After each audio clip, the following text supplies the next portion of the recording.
Shalom saudara, selamat pagi. Kita bertemu kembali dalam The Morning Devotion pada pagi hari ini. Selamat pagi. Kita baca firman Tuhan dari Injil Matius pasal yang kelima, ayatnya yang ketiga. Firman Tuhan katakan demikian. Berbahagialah orang yang miskin di hadapan Allah, karena mereka lah yang mempunyai kerajaan sorga. Saudara, khotbah di bukit seperti seorang raja yang sedang menyampaikan kebijakan-kebijakannya. Jadi Yesus memulai dengan menyampaikan statement pembuka tentang kedatangannya atau tujuannya datang ke dalam dunia. Yaitu membawa kebijakan bagi kerajaan Allah di muka bumi ini. Sebagai seorang raja dia mau sampaikan bahwa inilah pola hidup dan juga nilai-nilai serta budaya dari kerajaan Allah. Nah, tentunya kita mengetahui bahwa dalam konsep ini Yesus datang sebagai seorang raja. Injil Matius mempresentasikan Yesus sebagai raja datang ke dalam dunia ini untuk menyampaikan inilah undang-undang, inilah budaya, inilah cara hidup, inilah sebenarnya nilai-nilai dari kerajaan Allah. Jadi nanti kita akan membahas seluruhnya, tapi yang luar biasanya adalah Yesus memulai dengan kata berbahagialah. Sebuah statement yang luar biasa. Dalam bahasa Yunaninya berbahagia itu makarios, yang punya pengertian supremely blessed, sangat diberkati. Yesus mau berkata bahwa hei, kedatanganku datang dengan berita kerajaan Allah ini adalah kabar baik buat dunia ini. Dunia harus bersukacita karena ini adalah hal yang terbaik. Ini adalah hal yang luar biasa. Yesus mengatakan bahwa, hei, menyambut kerajaan Allah adalah sesuatu yang sangat berbahagia. Yang luar biasanya adalah, Yesus bilang begini, sebenarnya dia sedang berkata begini, aku datang membawa sistem baru. Aku datang membawa kebiasaan baru. Aku datang membawa manajemen baru buat kita sekalian. Supaya kita dapat hidup dalam sebuah kehidupan yang berbahagia seperti yang Tuhan rancangkan. Saudara, tahukah saudara bahwa orang yang miskin dimaksudkan firman Tuhan ini adalah orang yang lemah, saudara. Orang yang gak berdaya, orang yang tidak punya pengharapan, orang yang tertindas, orang yang tidak punya kekuatan, bahkan orang yang tidak punya pertolongan dan tanpa perlindungan. Nah, Yesus sepertinya memberikan sesuatu yang paradoks. Dia berkata berbahagialah orang yang miskin di hadapan Allah. Karena mereka lah yang akan memiliki kerajaan sorga.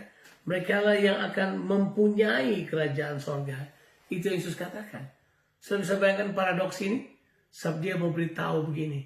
Bahwa dalam kerajaan ini ada harapan baru bagi orang yang tidak punya harapan. Amen. Ada kekuatan baru bagi orang yang lemah dan tanpa pengharapan ini. Ada hal-hal yang baru yang Tuhan mau katakan kepada kita. Ada sesuatu yang indah bagi orang yang tidak mampu. Ada sesuatu yang luar biasa bagi orang yang tidak punya sandaran kehidupan. Dia berkata begini, bagi orang yang miskin, berbahagialah karena ada harapan baru. Ada berita baik yang dia bawa. Dan berita baik itu adalah ini. Kerajaan Allah terbuka bagimu. Kerajaan Allah tersedia bagimu. Tentu ini sebuah statement yang luar biasa dia sampaikan. Berhubung karena keadaan pada waktu itu bangsa Israel sedang dijajah. Sedang dalam penindasan. Sedang dalam kepurukan secara nasional. Mereka sedang dijajah oleh bangsa lain. Mereka sedang dalam keadaan yang sulit secara ekonomi barangkali. Tapi Yesus datang sambil berkata ini, berbahagialah kamu. Sebab sekarang datang sebuah sistem baru. Datang sebuah manajemen baru. Berbahagialah orang yang miskin. Ada harap. Kalau saudara perhatikan, Yesus Yesus bertahan pada beritanya. Kalau saudara pelajari dari Injil Lukas pasalnya yang keempat, ayat 17 dan ayatnya yang ke-19. Isi saya akan membacakan ayat tersebut dalam Injil Lukas pasalnya yang keempat, ayatnya yang ke-17 sampai ayatnya yang ke-19. Ya, kita baca dulu ayat tersebut. Ayat 17 dari Injil Lukas pasal yang keempat katakan demikian.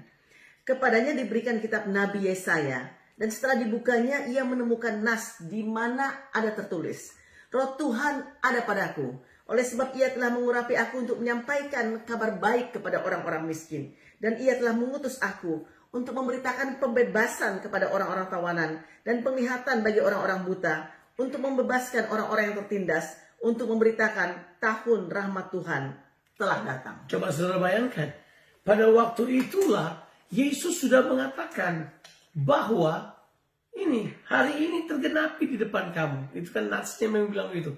Hari ini nats itu terjadi. Bahwa dia datang, dia diurapi untuk menyampaikan kabar baik untuk orang miskin. Tahu nggak saudara? Di ujung pelayanannya di muka bumi ini, Alkitab bilang begini. Yesus mengambil kemiskinan kita supaya kita bisa memperoleh kekayaan. Berbahagialah orang yang miskin di hadapan Allah. Berbahagialah. Ini adalah harapan baru buat kita sekalian. Mari saudara, kita masuki hari ini. Kita menerima kebenaran firman Tuhan ini. Karena Tuhan menjamin kepada kita. Pada saat kita mengalami, saudaraku, seperti tidak ada pertolongan, Dia berikan kepada kita pertolongan.